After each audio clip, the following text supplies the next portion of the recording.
Yes, Madhu.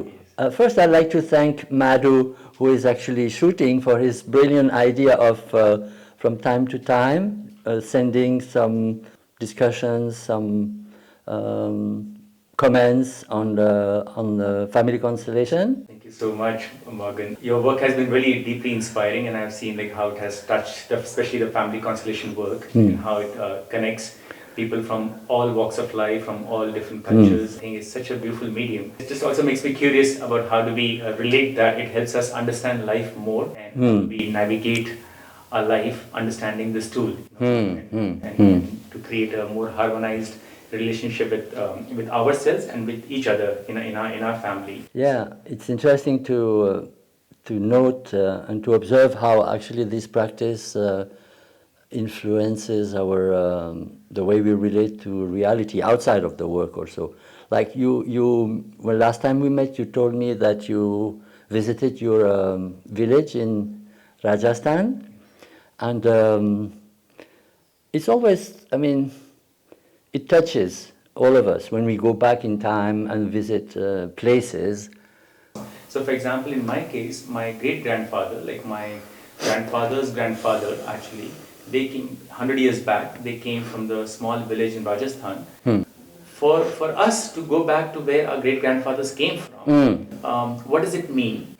Does it, in terms of family constellation, does it allow us to be in harmony with our family, with our ancestors? Or so how do you see that going back? Yeah, I like to quote a French poet who says, we sing well when we sit on the branch of our family tree. You see?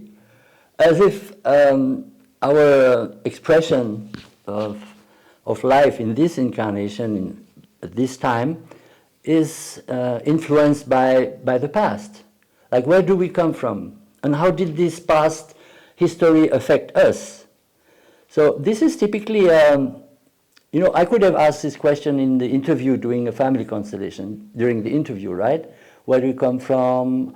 What are the main facts in your family history, and so on. So, you see, for us, we call that changing the focus. And this is why family constellation is part of a broader school of therapy that is called systemic approach. You see, when you defocus and open the frame, we call that also reframing in NLP. Then the meaning changes. And I have something I would like to show you here. This booklet is about reframing. I don't know if you can focus on this or not. Yeah. How is it? Yeah, it's good. So this is the first page, right? Yeah. Second page. Third page. You see how the focus changes? Yeah. And the meaning changes. Yeah. You see? Yeah. So the more we defocus, we open the focus, the more the meaning of what is shown changes. So this is exactly what we do with family constellation. We open the focus to the system so that actually the so-called problem of the client has a different meaning. And this is how we don't only reframe what is said, but the client might create new neural pathways to perceive the same situation with a different frame. I don't know if I'm clear. Let's continue this. This is fun. And it's on and on. I'll bring this booklet to the training. Yeah. You see? And there is more. Nice. You see?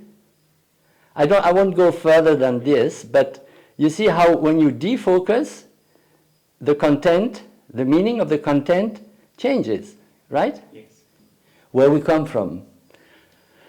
And how did our story affect our present perception of reality? Maybe through our belief system, you know.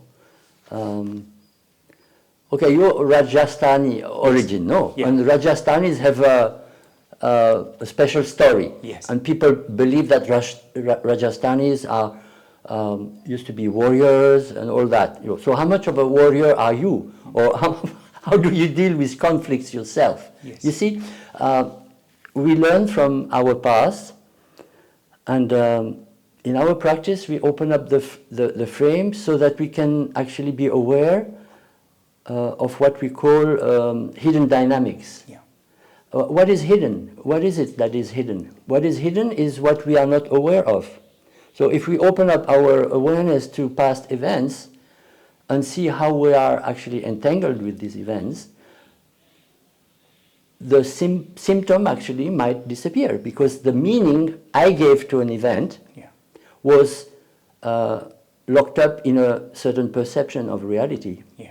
If I open the frame, my perception extending to a broader story, my belief will change. Yes. Or my experience, even the content of my experience, Yeah. what I made out of my experience might change. And this is how what's happening in family constellation, actually. We do reframing, we open up to the story, and then we see ourselves engaged through love and loyalty in the family story. So you mean it just more than mentally understanding? So what I see, Of family course. constellation, Yeah, is yeah, just, yeah. just here, Yeah. So mentally understanding. Exactly. You see, our minds are made of all our concepts and beliefs that are actually very reductive filters about reality. So this is actually what we are giving a chance to change by opening up the frame. What kind of example should we give? There are so many examples about past memories of wars or fights. How did I inherited the sense of injustice, for example, right? So I become a fighter for my family, and I'm very sensitive to injustice in my life. But when I do the constellation and I open up the frame, I can actually see the representatives of my great-grandfathers who had to leave Rajasthan, or had to leave Germany, or had to leave France because of war. And there is interaction between me or my representative with this great-grandfather. Myself, carrying the need for injustice might completely drop. Because when I look in the eyes of my great-grandfather, he's in peace.